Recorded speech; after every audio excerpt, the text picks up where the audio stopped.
A spaceship called Origin is taking a crew to Thea, a planet 5 light-years away from Earth.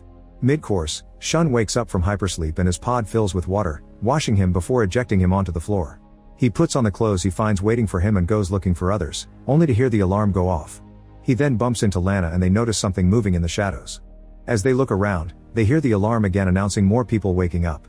All the people now awake are passengers, not working crew, and they don't understand why the pods ejected them if they haven't arrived yet.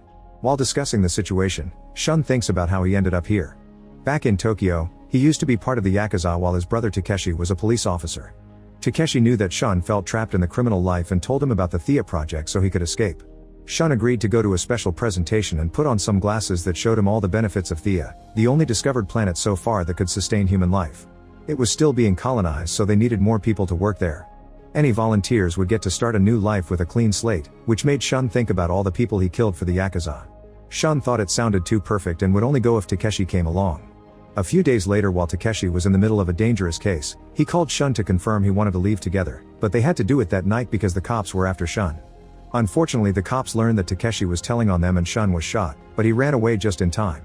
Soon Takeshi found him and helped him get to his apartment, but the Yakuza were waiting there and killed Takeshi on the spot for being a cop. Some days later, the gang boss beat Shun up for befriending a cop. When he went home, Shun almost self-deleted, but a picture of his brother stopped him. Instead, he found his boss's father and shot him on the phone for his boss to hear. Soon the boss found them and Shun got ready to shoot the father, but he couldn't do it. Luckily, the guard the boss brought was a friend of Shun's and shot the boss so they could finally be free. Back to the present, the group starts searching the ship to find answers and make it to a very windy room. Lana, Shun, and one more guy volunteer to take the stairs and go to the upper floor to investigate, but they still can't find anyone and start climbing to the next floor. On the main deck, Baum finds a button and presses it while ignoring half the group's protests. Another alarm wails and the steps start disappearing, so the trio has to hurry up. Shun and Lana make it safely to the next floor, but the third guy falls to his death. While everyone freaks out, an elevator opens and Baum convinces them to get going. Meanwhile, Shun and Lana explore the next floor and find some bloodstains. They enter the control room and find some abandoned food, yet still no crew. Soon the others join them and Lee touches a screen that activates the lights. Then Katie finds a small radio and manages to get in contact with a crew member, who begs for help as he says he's in cell 50 in the lowest ring. The man suddenly screams and the transmission ends. Shun, Lana, Abigail, and Henri volunteer to go looking for him. While they take the elevator, Lee continues to handle the screens and gets access to the ship computer. She discovers that the other passengers and crew members had evacuated the spaceship an hour before the group woke up because the ship was hit by an asteroid. Back to Shun's team, they make it to the lower floors and find pools with animals in them. Suddenly a drop of blood falls on Abigail and she looks up to see a body with a gun next to her. Her tag says her name is Evelyn and she's a crew member. At that moment they hear a cry for help from behind a door, so Lana and Shun take the gun and go investigate. As soon as they disappear into the dark corridor, Evelyn wakes up and says nobody should go behind that door. In the dark chamber, there's an awful smell and a gooey substance. Looking around reveals a bunch of bodies and the asteroid that hit the ship. Suddenly Shun is startled by a man and he defends himself, dropping him to the floor. The guy warns them to get out before his body starts twisting in all kinds of disturbing angles, saying the word inside before his eyes explode and he dies. At that moment they hear another cry for help and find Max, who is heavily wounded and also has a gun. At the same time, Evelyn tells Henri and Abigail that Max can't be trusted because an alien came with the asteroid and it can get inside people. When Lana and Shun show up with Max, Henri immediately warns them and Max tries to escape. Shun quickly hits him a few times to lock him up in the decontamination unit. Afterward, Evelyn explains that after the asteroid hit, the passengers started dying. Max attacked her and told her that he had something in his head, so he requested to be locked up. Evelyn asks to see Max and they take her to him, causing Max to say she's lying and she was the one that attacked first. Abigail and Max ignore him and take Evelyn away for treatment, but Lana isn't sure who they should trust. She checks both guns and confirms Evelyn shot first, so Max explains he shot back in self-defense. Lana convinces Shun to release Max and take him to the infirmary too. Then a flashback shows that Lana used to be a bodyguard for a senator's daughter. She grew close to the family and became fond of them, which got her a warning from the other bodyguard. However, Lana and the senator ended up kissing anyway. This distraction allowed some criminals to sneak inside the house and shoot the senator before she brought them all down. Her partner soon took the senator away while Lana went looking for the girl, but when she reached the bed, there were only pillows.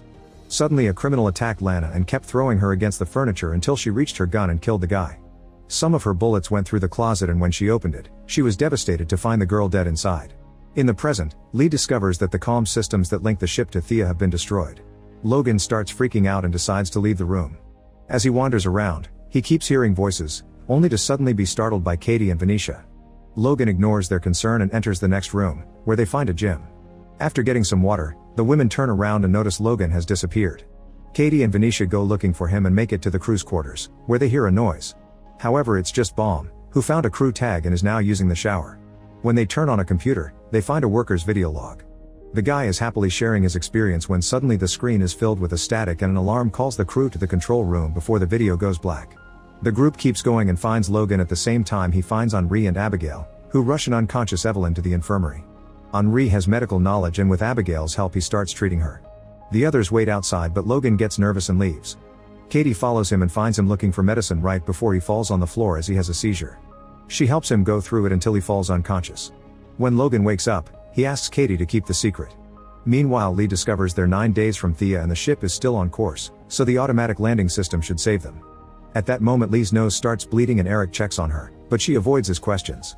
In the elevator, Sean realizes Max can't even tell he's bleeding. Getting suspicious, he sees the medic tag and asks about procedures, causing Max to answer by hitting him and taking his gun. Lana keeps him at gunpoint and demands answers, so Max reads the tag to say he's a human medic. Lana freezes because of her PTSD and Max tries shooting Sean but the safety is on, so Sean uses the chance to beat him up and take the gun back to shoot him dead. Worried, the duo runs back to the disaster zone and discovers there's a body missing. They follow a trail of goo and find the elevator going up, so they'll have to search every level. Sean gets nervous and points his gun at Lana, wondering if he can trust her. Lana immediately disarms him and points out they should ask Evelyn for help. In the infirmary, Evelyn is unconscious but stable. She remembers the day she told her family about the space trip. Her father had been proud, but her sister got angry because she was leaving her alone to take care of their dying dad. During the trip, Evelyn noticed Henri had been twitching in his pod and Max helped her fix the oxygen levels. When it was time for the crew to go to sleep too, Evelyn's pod malfunctioned and the bright beam of the ship entering speedlight reached her face, causing her to see many visions of her past and future.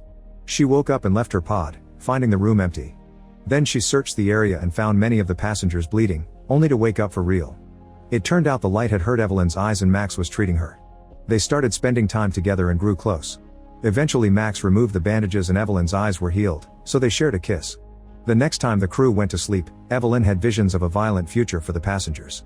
The crew was awakened by a sudden alarm when asteroids begun flying toward the ship. Most were caught by the shield but one managed to hit them anyway.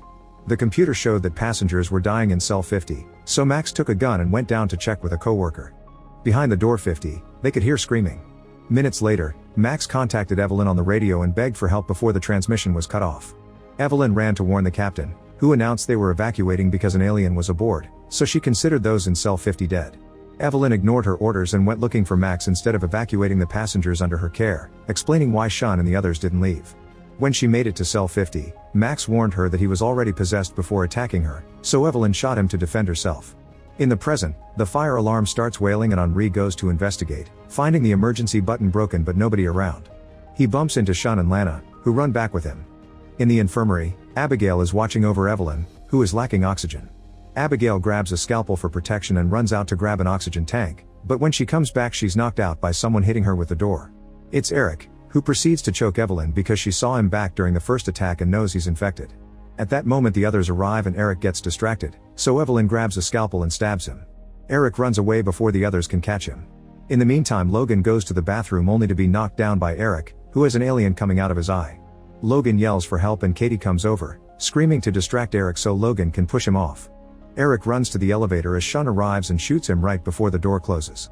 Sean and Henri follow the blood trail and take the elevator too. When they find Max's body, they see a little tentacle coming out of his eyes.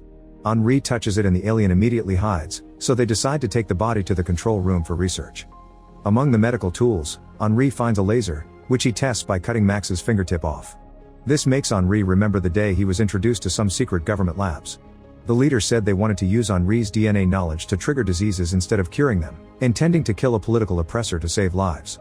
Henri worked hard but reached no results, so the leader asked for another scientist's help. The competition inspired Henri to work more and he found the right DNA for the mission, which successfully killed the politician in South Africa. Seeing his family on TV made him feel guilty about it. In the present, Henri starts cutting the top of Max's head and they find the alien attached to Max's brain, but it's decomposing. The alien is bug-like and can reproduce by entering a host, controlling their behavior.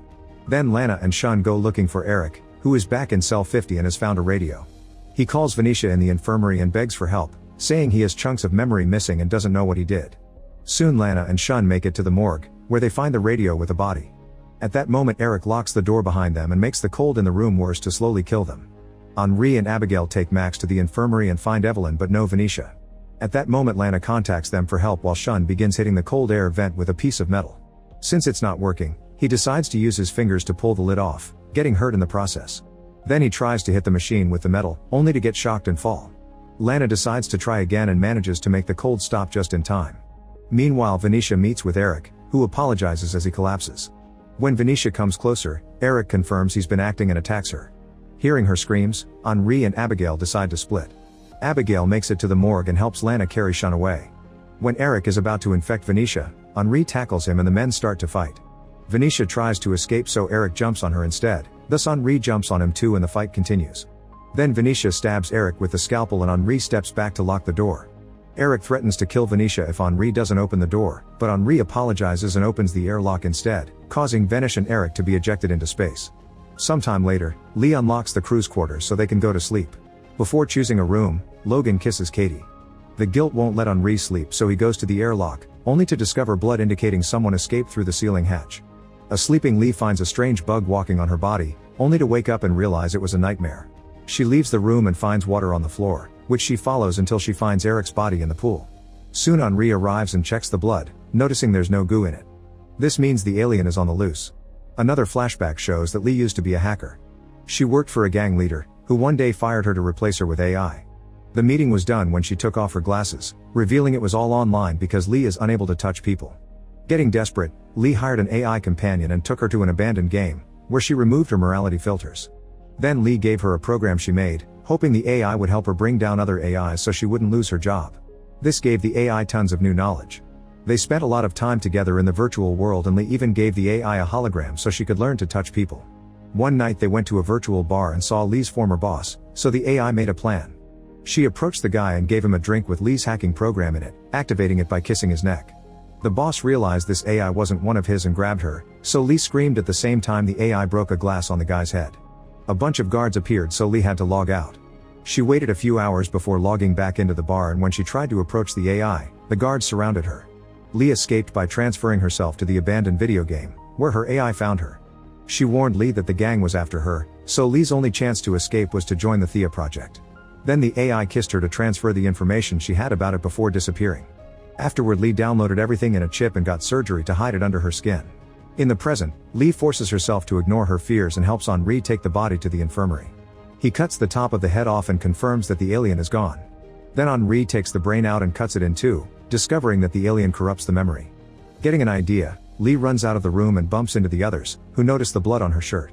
Soon the group makes it to the infirmary and they realize the alien must be infecting one of them. Meanwhile Lee runs to the control room and grabs a suitcase to access the chip hidden in her wrist. However, the computer can't access the data, so Lee rips out some wires to create a shock in the chip, regardless of the pain. Now she tries again and accesses the chip's database with everyone's profiles. In the meantime, Shun goes to his room and discovers someone stole his gun.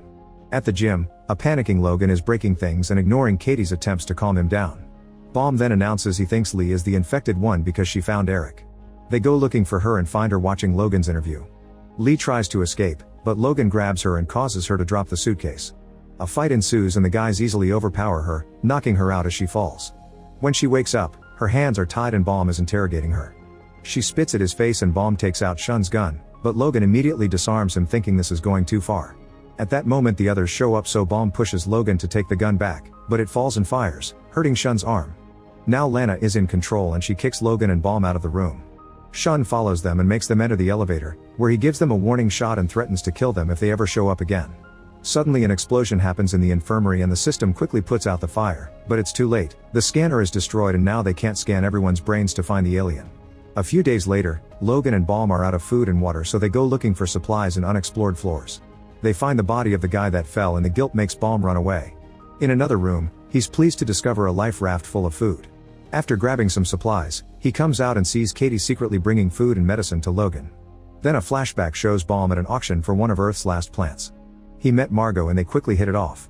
They started dating and Baum discovered she was the owner of a very valuable necklace, which she kept in a nanobot safe activated by her voice.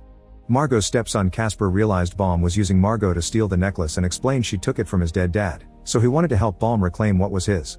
Baum continued dating Margot while secretly recording everything she said to put together the password. At the same time he started an affair with Casper, who wanted to have a new life with Baum after stealing the necklace. Eventually Baum recorded all the words and Casper left the door unlocked for him so he could finally steal the necklace, which he immediately took to a shop. However, the necklace turned out to be a fake. Moments later the police captured him and sent him to jail. Margot visited and explained her husband lost the real necklace to gambling, so she wanted to at least get the insurance money by making someone steal it. She promised to get a short sentence for Baum if he didn't tell the police about the fake, but he refused to cooperate and she left. Casper also visited and explained he wasn't working with her. Margot accidentally saw them together and found out the truth. Yet he refused to help Baum because he needed the money since he was a gambler like his father. Still in love, Baum agreed to keep his mouth shut. In the present, Baum waits for Katie to leave and brings Logan to the life raft. Logan will try to bypass the system so they can separate it from the main ship. Meanwhile, Lana and Evelyn open the baggage room so everyone can retrieve their personal items. Logan doesn't have one because he didn't own anything back on Earth and Katie kisses him to comfort him. His feelings for her cause him to show her the life raft, and they're found by Baum. Logan confronts him and says Katie is coming with them, ignoring his protest. Later in private, Katie reveals she found a crew member's tag but also admits she doesn't trust Baum, so Logan agrees to leave only with her. They use the tag to activate the raft, but before they leave, Katie goes to fetch more medicine. This is seen by Lee, who gets suspicious. Meanwhile, Baum confronts Logan because he heard everything and starts the emergency launch before stepping out of the pod. Logan immediately follows him out and they watch the raft fly away. Then Logan punches Baum, who retaliates by choking him and leaving him on the ground. Minutes later Katie finds him but Logan is angry and kicks her out. Later Lee finds Logan and threatens him with a laser to make him confess when he had his first seizure. It matches what she saw on the file, meaning his memory is fine and he's clean.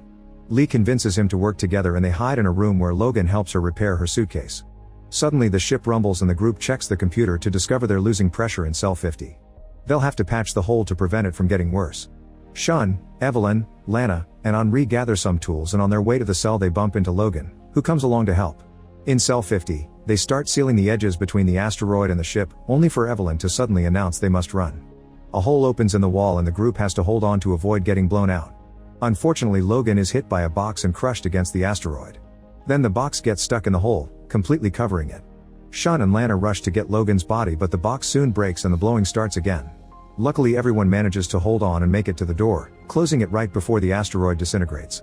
In the control room, Lee discovers the system is activating the defenses and contacts Shun's group to warn them the ship is about to disconnect the ring they're in. Everyone crosses the door before it closes, but Lana trips and is left behind. Shun asks Lee to open the door, but the system doesn't let her. While Henri and Evelyn take Logan away with Baum, Shun tells Lana her only choice is to find a spacesuit and jump out of the ring through the asteroid hole. Meanwhile, the group takes Logan to the infirmary. He needs a transfusion, but they don't know his blood type and giving him the wrong one could kill him. Henri is O positive, known as the most common type. Logan is dying anyway, so Henri thinks they should take the risk. At that moment Lee finishes fixing her suitcase and checks the profiles just in time to tell the others that Logan is A negative. Baum has it and they immediately start the transfusion. Back to Lana, she finds the suit and enters cell 50, concentrating on Shun's voice to deal with her fear. He asks about her past so she shares a story about her brother as a distraction. She carefully leaves through the hole and holds onto the side of the ship while Shun opens the airlock, which causes him pain. When the ring finally is ejected, Lana makes the jump and lands on Shun, closing the door before the cold could kill him. Moments later, Logan wakes up alone and sees a wounded Lee above him. She bleeds all over him and says it's inside before dying. Logan immediately moves away and is found by Katie. Another flashback shows that Logan used to do community service in a retirement home as part of a deal with the law. One of the old ladies smelled Mary Jane on him and convinced him to share while admitting she couldn't wait for her euthanasia to be approved. On her birthday, Logan took the lady out on a ride so she could have a last fun day before her incoming death. This little trip convinced her to wait a bit longer before signing the euthanasia papers. However, the next day Logan discovered she lied to end the day on a bright note and before leaving for her death, she left behind her Thea ticket for him. In the present, Katie triggers the alarm and the group comes to the infirmary. Logan tells them what happened and they agree to open Lee up. Henri goes through the procedure and is furious to discover there's no alien or damage in the brain. There's an entry wound though, meaning she was stabbed.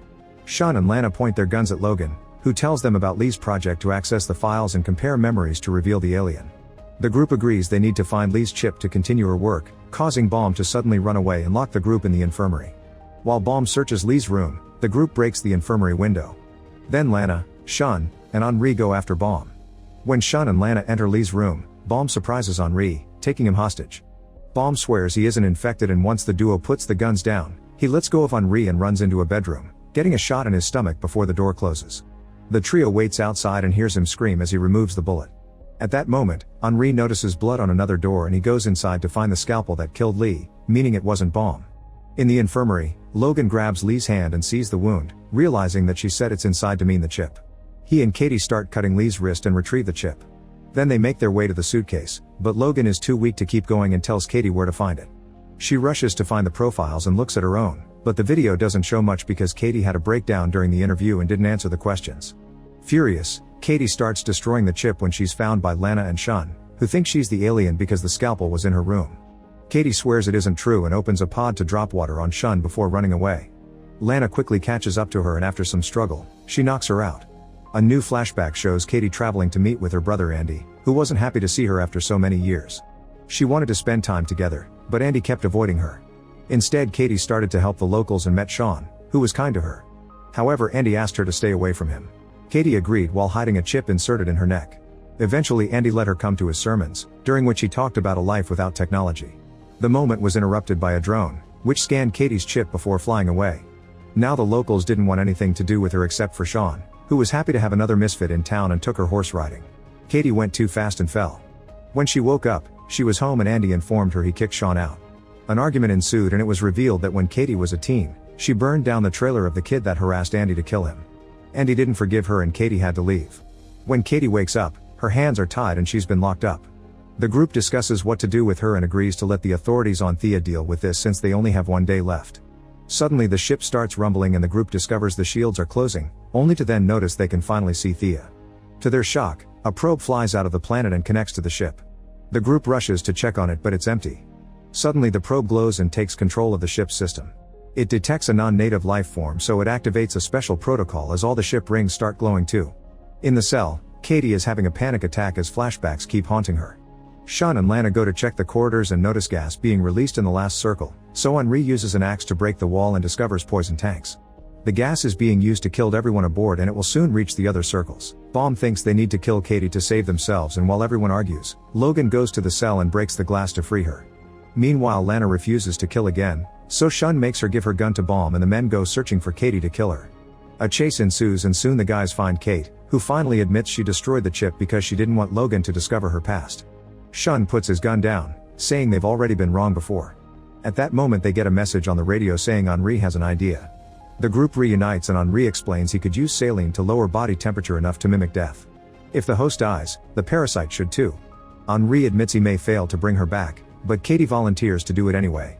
The test begins and Katie starts flatlining, but soon they hear the ship computer release more poison in another circle, meaning the alien isn't dead yet. Henri starts working on bringing her back and it takes too long, so they think she's dead. Thankfully Katie wakes up in the end. Minutes later, the group argues over what to do so Evelyn and Abigail start searching the captain's room. They find a hologram showing Thea's solar system with a planet called Iris, which never appeared on maps before. There's also a confidential file called the Iris Incident and they learn that the company tried sending a ship there first, but the mission failed because of aggressive aliens. Evelyn plays some footage and they watch a woman die as her body twists, meaning it's the same alien and that's why the ship already has the poison ready for emergencies. Shun, Henri, and Lana start looking for oxygen tanks. Logan warns them the poison is about to reach them so they run with as many tanks as possible, leaving the room right before the poison hits. Sadly Henri still breathes a bit of it, so he's rather weak. Baum goes to the probe to attack it with an axe but he does no damage. The poison will soon reach him too and Katie wants to help him because he saved Logan with his blood. When she finds him, they argue until they see on the screen that the probe will go back to Thea soon. This could be their escape, but it has a weight limit. Meanwhile Shun and Lana go looking for medicine for Henri and Shun notices something in Max's body. He tells Lana to go then takes a picture of the Max and his brother that Evelyn left there earlier. On the back it says Max and Sam, which makes Shun suspicious. While Katie and Baum tells the others about the probe, Shun goes to Lana's room and discovers she had been watching the crew's video logs to obtain information and cover her memory gaps. After giving Henri the medicine, Lana goes looking for Shun and catches him red-handed. A flashback then reveals that Lana had been in the pool and Eric used the chance to attack her, passing the alien to her. She learned to act human thanks to the videos and started to keep recorded notes in case she had to jump bodies again. However, Lana's memories keep haunting the alien inside and bonding with Shun taught her about how humans handled grief and survival. It had been her who destroyed the scanner, And when Shun asked her to share about herself, she told him a story about a brother called Sam she got from the video. That was Max's brother, which is why the name on the picture gave away her lie. Lane overheard Lee talking to an unconscious Logan, and when Lee noticed she didn't have her gun, she got suspicious, so Lana killed her with the scalpel, which she later dropped in Katie's room. This triggered Lana's memories full of guilt, which made her have a breakdown even as an alien. In the present, Shun attacks Lana and a fight ensues. After lots of struggle, Lana pushes Shun off and runs away. Shun immediately chases after her and the fight starts again near the elevator. Lana makes Shun stop by pointing her gun at him, and Shun calls her a monster, which makes Lana remember the child's death. Agreeing she's a monster, she gives the gun to Shun, who knocks her out instead of killing her. At that moment, Abigail announces over the speakers that none of them can choose who to leave behind, so they'll stay and let Lana and Shun have the probe. While the group gathers the oxygen masks hoping to survive, Shun picks Lana up and takes her to the probe, then he ejects it with her inside. The computer immediately cancels the protocol and announces they'll be landing on Thea soon. The whole group starts celebrating except for Henri, who suddenly pukes and collapses.